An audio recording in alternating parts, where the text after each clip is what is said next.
I'm Tosha Downey, my mama's favorite child, and you are listening to The Funky Politics, powered by the KUDZUKIAN Network.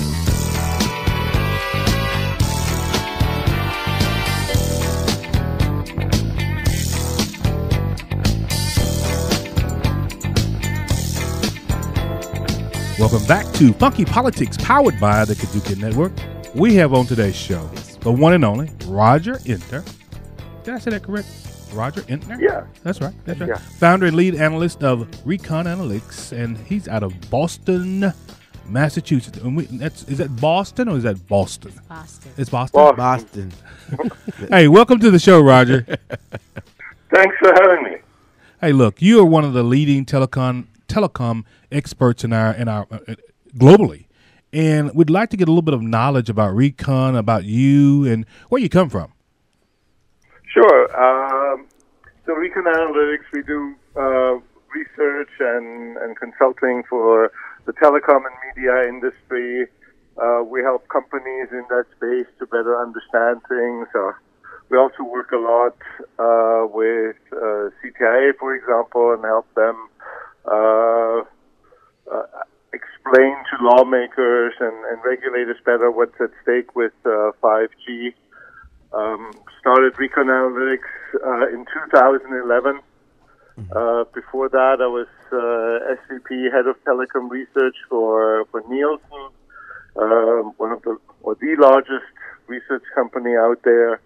Was working for a company called IAG, measuring the effectiveness of advertising, and before that was running North American Telecom for a company called Ovum, also a large research company, and headed North American Telecom carriers for the Yankee Group. And if I go further back, I worked for one of the big RF engineering companies that build and design networks called LCC. Wow. So you've got a wealth of knowledge here, and we want to take all of that. We want you to share that wealth with us as we go forward today. But you mentioned something about 5G, and our audience is probably our audience is fine, but DC's probably only focusing on 1G, working off of that. So can you explain to us what 5G is and why that is so important right now in our world of technology here in America? Yeah. Go right ahead. 5G is really important because it changes the paradigm of what wireless is really about. When you look at 3G, 4G, things only got faster, basically. In 5G, wireless networks not only will get faster, but latency, meaning how quickly the network reacts, will go down. And it will come with something called edge computing, where basically all the computing that happens right now on your phone, and that sometimes makes your phone hot and constrained, can be done a couple of miles away at the cell site where the antennas are. And with that, computing power goes through the roof, because suddenly the computing doesn't have to be done in your hand, but it can be done by a huge server. So, for example, very early demos, for example, they showed visual recognition of posters. And it took like 10 seconds for the phone to process that. And it took like 2 seconds to do that on the edge. And that is what's really exciting about 5G, is the way we communicate and the way we use our cell phone will change, because the computing will happen somewhere else. And so your phone becomes smaller, lighter, longer lasting, because all the heavy lifting is no longer happening in your hand on the phone, but somewhere else. How much smaller do you think? As small as you want your screen to be, but thinner and lighter, because that chip that drives it all doesn't have to be as powerful anymore. Right. Yeah, Roger, one of the things, though, that I was listening to a conversation about the battle over 5G. So I know this isn't just about thinner, lighter, faster phones. What is the struggle? I mean, I've even heard it said that 5G is going to be the next Cold War. Like we're going to be in a race. Yeah, they've talked about that. Sure. Race with the great superpowers over 5G. Talk about what that is. It's more than just light cell phones, right? Well, the cell phone is like the thing in the middle, because where that fight is about is who will have the first 5G networks. The United States had like the first really big 4G networks. Okay. And look what happened. We had like this huge market for iPhones and Android, and both were made in the U.S.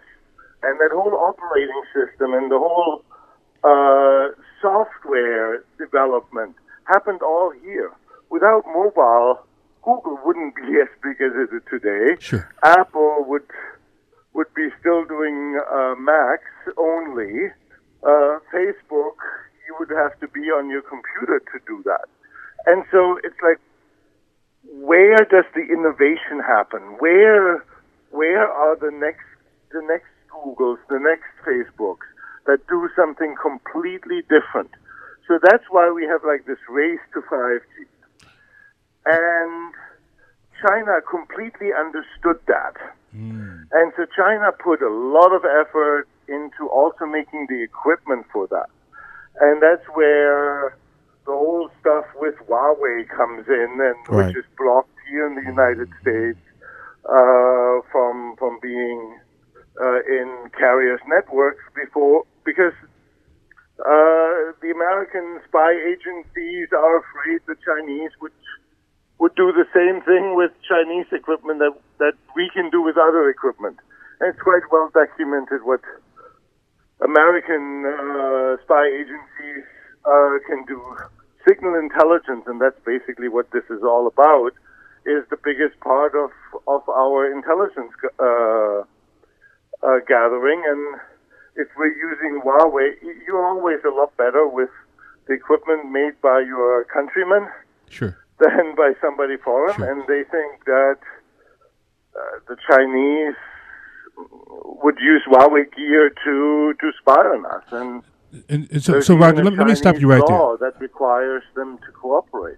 So Roger, let me first of all, you're listening to Funky Politics, powered by the KUDZUKIAN Network. So this issue that our president has talked about 5G and wanting to make sure that this technology is secured on American soil, that's what this is about. And is that the Huawei piece that we're having right now? With I think the VP who's in Canada right now can't move from Canada to back to the mainland because we have a warrant out for arrest. And so is that a part of this whole thing? The agencies have gotten together and said, hey, look, we've got to stop Huawei, because if we don't, and I think that's what I heard you say, if we don't, there's a possibility that China can be the founder of this massive 5G network infrastructure. Well, the Huawei CFO is basically accused of helping circumvent sanctions against Iran and I think also North Korea. Yes. So the arrest warrant is out for that for her. That's why she is in Canada. While our neighbors to the north arrested her based on a U.S. warrant. Overall, the reason why we don't want to use the Huawei equipment, and Huawei equipment they're the largest equipment manufacturer in the world, because they are cheap and have good products. Wow. We don't want to have that because it could be used to spy on us. Yeah. And at the same time, because they're the largest manufacturer, we need to have other equipment to come here so that all the innovation that we benefited from the Apples, the Googles, the Facebooks, is staying here as well, and that we're not running phones or forced to run phones made in China with Chinese software running Chinese services. Well, how did Apple, how did all of these major Microsoft, how did all of our major corporations that deal with telecom and with infrastructure, IT infrastructure, how did we allow Huawei to really come from behind? I would assume and assume this position of power, because they do have a position of power if they already have the infrastructure in place, right? Yeah. Well, there are a lot of rumors and documented stories where Huawei used corporate espionage, for example, with Nortel from Canada, where they got their start for wireless equipment. There are accusations that they hacked into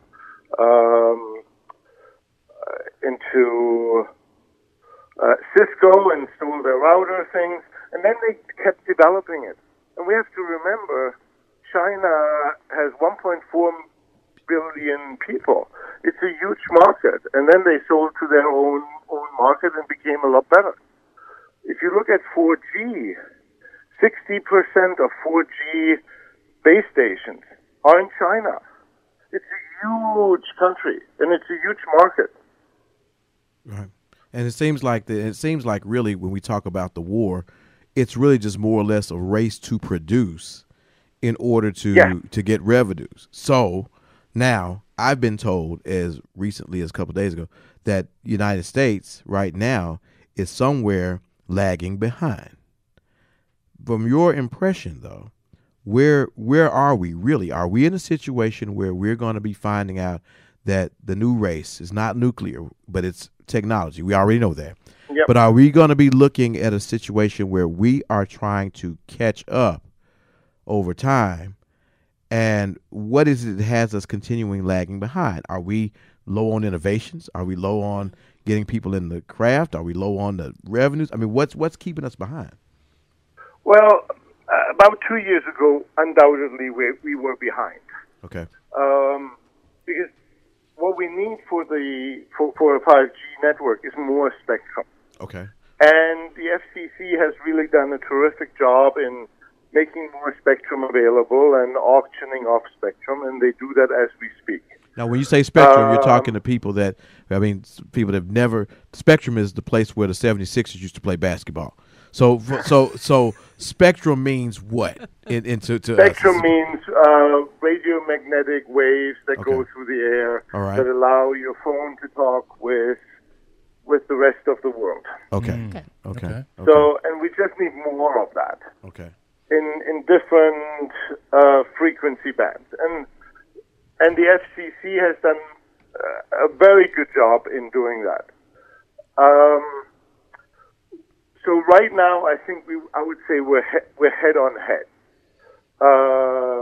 We mean we head on head like with China, with Russia, China, with Korea, with Japan. Okay. And the important part is to roll that out very quickly to create that foundation on which then people can innovate on. Yeah. Because if everybody has 5G, or a lot of people have 5G and can do that, then if you're an innovator and you have a good idea, immediately millions of people can buy that. Right. And if your test network is the size of Podunk in I don't know where, then it's not in you Tennessee. have a wonderful idea and nobody can buy it, right? That's sure. Right. And in China, where China has an advantage is they can roll this out a lot faster. So with 5G, we need a lot of things called small cells. They're like the size of a shoebox or a pizza box. Okay. And they're being put in buildings, on the wow. side of things, on lighting posts, and the alike. China is putting down in a month 40,000 of these. That's what we're putting down in a year. Oh, okay. And that's because China has the rule of man, and they said, we want to be first, so zoning laws don't apply. Right. If somebody wants to put up that shoebox at the side of the building, you have to. Wow. And we still have the rule of man, the rule of law, and so we're a little bit slower when it comes to that. We're talking to Roger Entner, founder and lead analyst of ReCon Analytics, and we'll be right back with him right here on Funky Politics, powered by the KUDZUKIAN Network.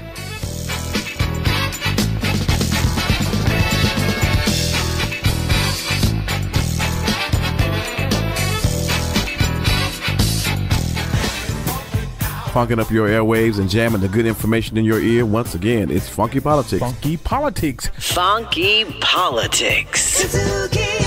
Hi, this is Roger Entner, analyst and founder of ReCon Analytics, and you're listening to Funky Politics on the KUDZUKIAN Network.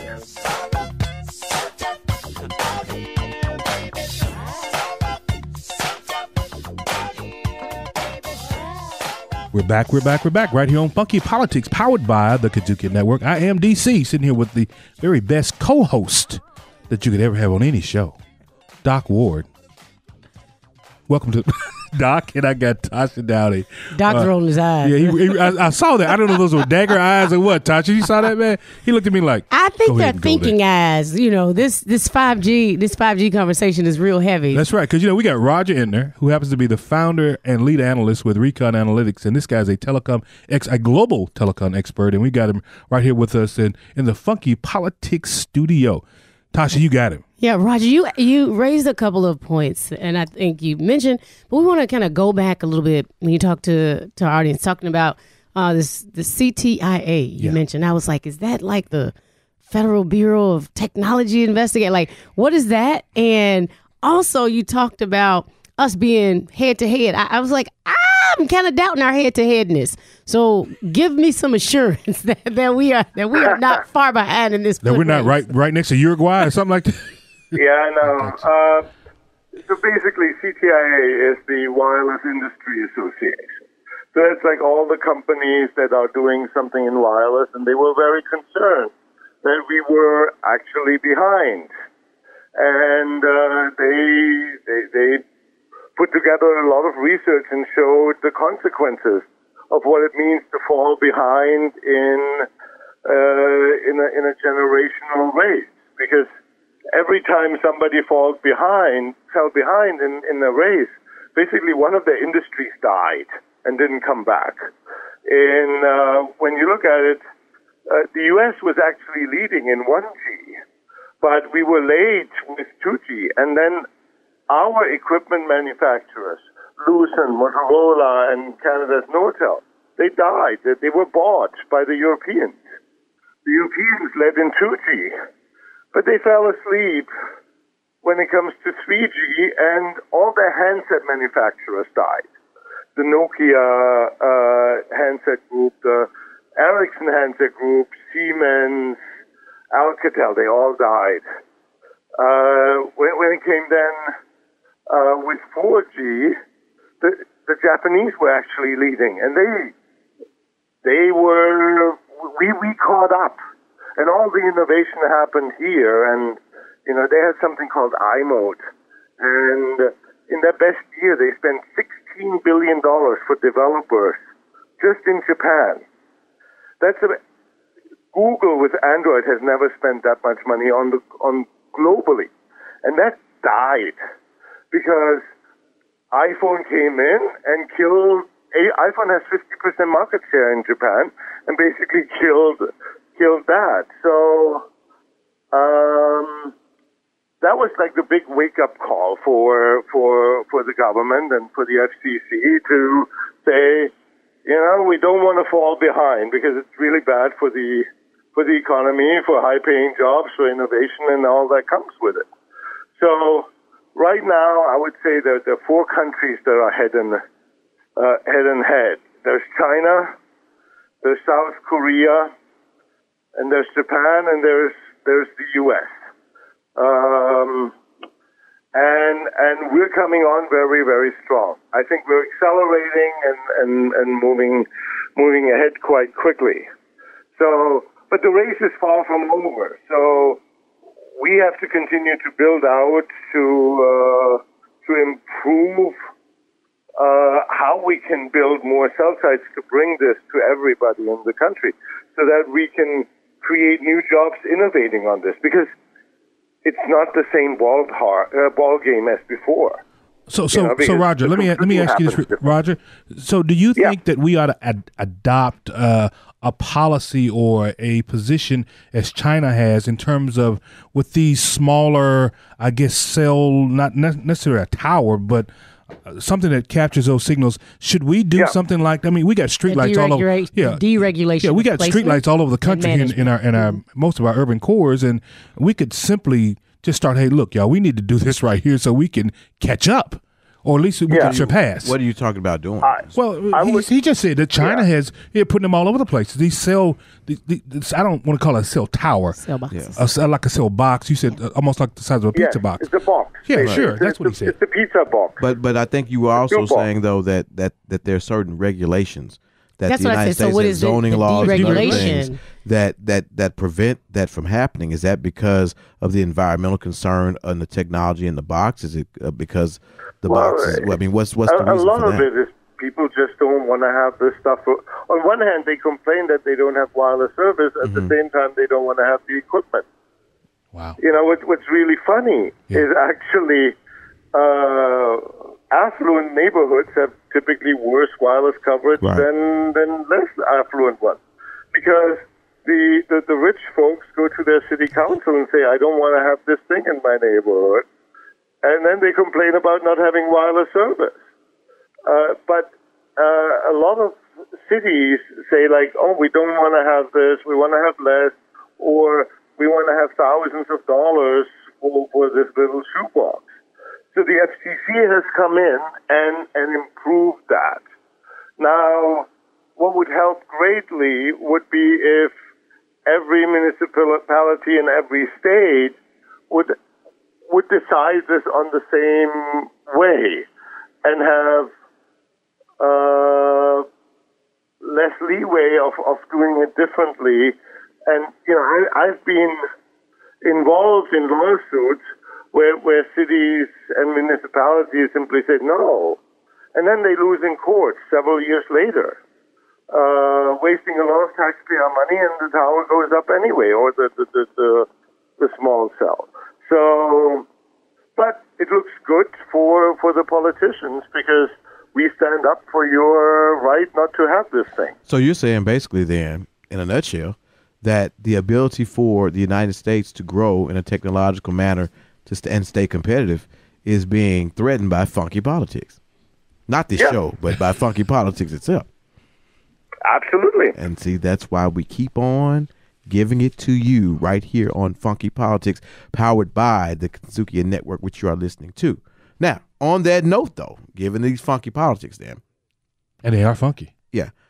What is it then? So are we looking for national regulation? Or deregulation. Or regulation or deregulation. Because like you're saying, it's the people on the outside that are coming in saying, you know, NIMBY, not in my backyard. You're not putting this thing that's going to help us, our internet move faster and us get smarter. No, we want to be slow. So those folks or you on that make side it more aesthetically pleasing. Maybe it's not aesthetic. Maybe make it pretty. It's something else. But I mean, there's no issue from radiation or anything like that, though, is there? No, it's not. Yeah, because I know people say that sometimes. Mm-hmm. A lot of people are concerned about the cell phone creating brain cancer. Right. When you look at the rate of brain cancer in the 1970s and 80s and compare it to now, that rate has gone down. It has gone down in the U.S., it has gone down in Scandinavia, where they're using wireless for a lot longer and a lot more than we have historically. So when you look over the last 30 years, and by 30 years, you know, it should show up. But has there ever been... The brain cancer rate went down. Has there ever been a link between cell phones? It's good for you. Has there ever been a link between cell phones and brain cancer? Has there ever been a link at all?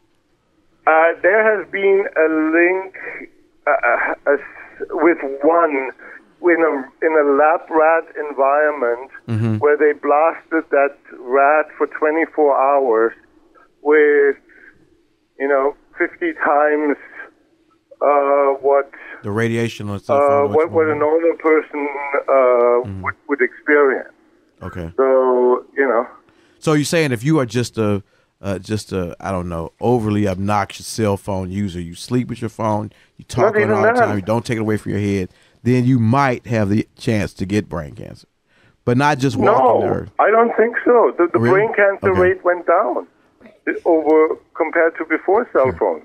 Okay. Oh, okay. So but even if we don't talk about something as critical as brain cancer, but we can talk about other environmental effects, right? One of the things that we know is like in China, there are no regulations, right? But the environmental costs are significant. So how about their grandchildren will pay them. So what of the environmental challenge of balancing being good stewards of the environment, but also being technologically advanced? I don't think there are any downsides. Of all the things we do, wireless is about the least harmful to the environment there is. Okay. You know, it's we would be much better off if we would stop using plastic and microfiber and these things. That's right. Which are showing now up in animals that we eat. Yeah. Sure. Yeah. So then now, I guess, if we get that radiation thing out of the way, and we're talking about equalizing and moving forward, because we're already equal. Then the next. But the radiation doesn't do anything. No, I'm saying if we're talking about we've actually buried that radiation is of no effect to it should not be a concern when we're talking about expanding the platform for 5G and for technology here. So if that's the case, then the next thing that we need to be competitive is the manpower. Now I don't think we're going to get up to 1.4 billion people. At the rate that China is, I don't think they're losing. I think they're gaining too. So we're not going to get there. But everybody in China is not working in technology, in the technological field. How do we get more people in the industry in a manner that allows us to maintain a competitive edge and those folks to make money and be able to work? Because I know a lot of times you flood the industry, rates go down. So how do we manage to do that in a manner that keeps people working well, getting paid, and keeps us competitive and getting more people in the technology field? Education. People should need to go to college, and my recommendation is whatever they study, they should have a computer science minor. Doesn't matter what they do, because basically our cell phones are little computers in our hands. That's right. And if you have a good understanding of computers, it doesn't matter if you're an engineer, if you are, if you do sports, if you name it. This is pervasive, and everything. It will be all around it, and in everything we do. Mm-hmm. So, do yourself a favor, do your children a favor. If you go to college, and you should go to college, because your life is so much better than if you don't, also study computer science. Do you have to get to college, though? Can this be in the curriculum before you even get to college? Can we put it in the grade school curriculum? You're talking about computer science. In K-12, coding and tools. Computer science. Yeah. So we can start teaching the kids at a much earlier age than that, right? But to be really good at it, schools can give you a start.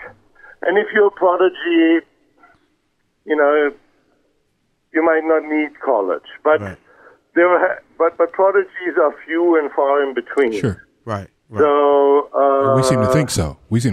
Right. But everybody thinks they're a prodigy, right? Yeah, well, no, I'm one. I just we've got. I've not been found out yet. Well, we've got two on this show, and then we've got DC, but we managed. let me before we get out of here, let me ask you one question. I want to ask you something about in terms of what I call equity and inclusion. When it comes to telecom, globally, are you all seeing the numbers hopefully go up in terms of diversity? And I hate to use that term. I want to go back to inclusion in terms of women and in terms of people of color.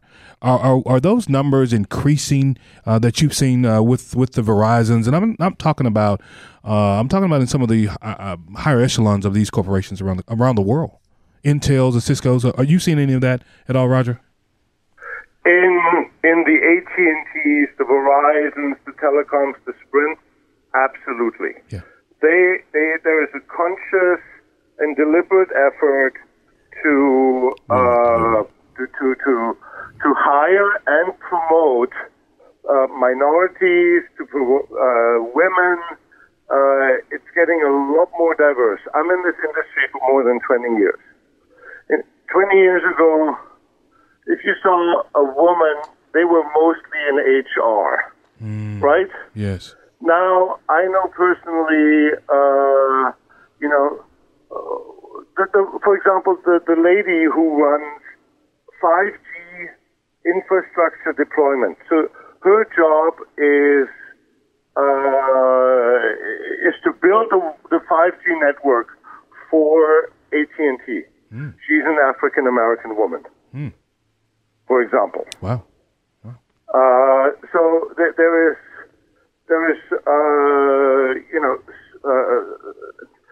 yes, absolutely, there is an effort. So, But I think who could do a better job is Silicon Valley, I think. I was going there. Intel, Cisco. But the telcos, Yes. they certainly have learned that lesson. Wow. Well, Roger, we really appreciate you stopping by Funky Politics and visiting with us. I'm looking at Doc Ward. He looks like he's got a question on his face. He's good. I think he's just hungry. I'm not sure. He's processing all this. He's processing. Yeah, it's that computer in his head, right? He's computing. Roger Entner. I'm 5Ging it. He's 5Ging it. On a 2G system. There you go. Maybe, Roger, maybe we have fun here on Funky Politics. We sure appreciate you stopping by with us. Roger Entner with ReCon Analytics, founder and lead analyst. Thank you so much for being with us right here on Funky Politics on the KUDZUKIAN Network. Thanks for having me.